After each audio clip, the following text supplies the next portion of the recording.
মাটির যে প্রেসার বীজটার ওপর, ওটা বীজটা ফুটতে সহযোগিতা করবে। ঠিক এই আমাদের মনুষ্য সংসারের দায়। ছোটবেলাতে আপনারা দেখুন, যারা খুব কষ্ট পেয়েছেন, ধন দৌলত, খান পান, আচার বিচারে যারা কষ্ট পেয়েছেন খুব, তারা দেখুন আজকে জীবনের মহিমাটা বোঝেন, যে অর্থ কী জিনিস বা প্রকৃত মনুষ্যত্ব কী জিনিস, কিভাবে বাঁচতে হয়।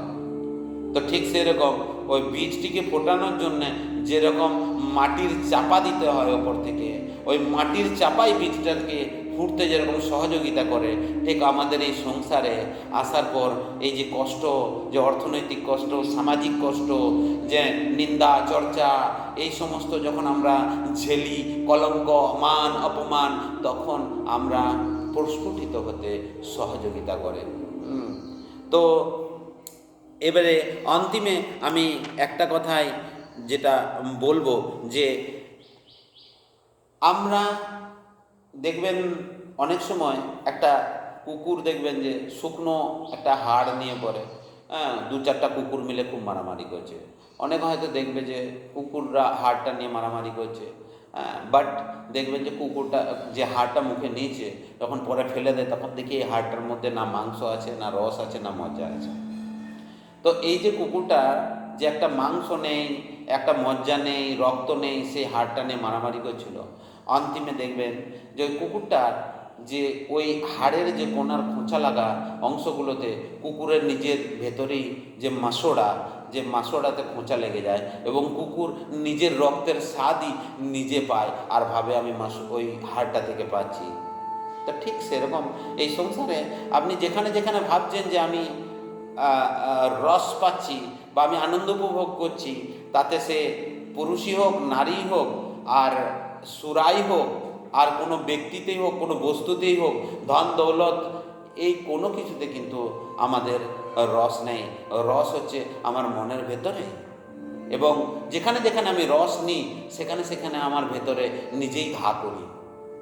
তা এই কুকুরের এই হাড়টা নিয়ে মারামারি করার ঘটনা থেকেও আমরা অনেক কিছু শিখতে পারি।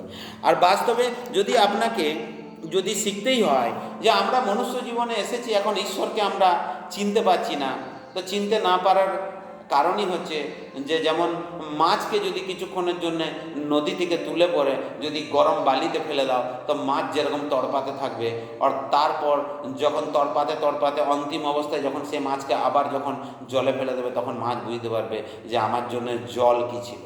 ঠিক সেরকম আমরা আজকে যখন এই ভগবানকে আমরা ভুলে গেছি, আর ভগবানকে ভুলে যাওয়ার জন্য যখন এই সংসার আমরা কষ্ট পাই, যখন যাকে আমরা সংসার ভেবেছিলাম, যে সন্তান, বৌমা, নাতি নাতনি, মা বাপ, ঘর বার, এগুলোকে যে আমি সংসার ভেবেছিলাম, ধন দৌলত, সেগুলো যখন কেউই আমার নয়, তখন অন্তত লাস্টে আমার মনে হয় যে সেই পরমাত্মা সেই আমার।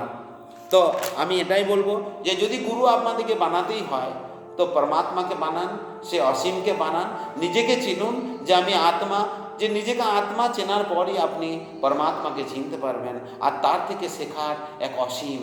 কারণ পরমাত্মা কোনো দিন প্রতিদান চায় না, সে তো শুধু দিতেই জানেন, সে শুধু আমাদেরকে দিয়েই গেছে। এর পরিবর্তে পরমাত্মা কোনো দিন তার প্রতিদান কিছুই চায় না। পরমাত্মা যদি প্রতিদান স্বরূপ কিছু চায়, শুধু স্মরণ, শুধু মামে কম याद करो, शुद्ध আমাকে স্মরণ, बस इतना ही है जो परमात्मा।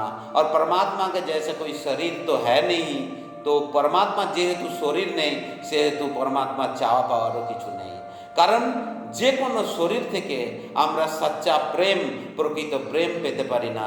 শরীর থেকে শুধু মোহই পাওয়া যায়, যেটা ক্ষণিকের, আর প্রেম হচ্ছে অসীম আনন্দ, যেটা নিরন্তর, है ना। आनंद एक ऐसा शब्द है जो निरंतर, वो असीम है, वो बेअंत है, और अंत ही नहीं। तो সেটা শুধু পরমাত্মা আর আত্মার মধ্যেই হতে পারে। তাই ওম শান্তি, ওম শান্তি।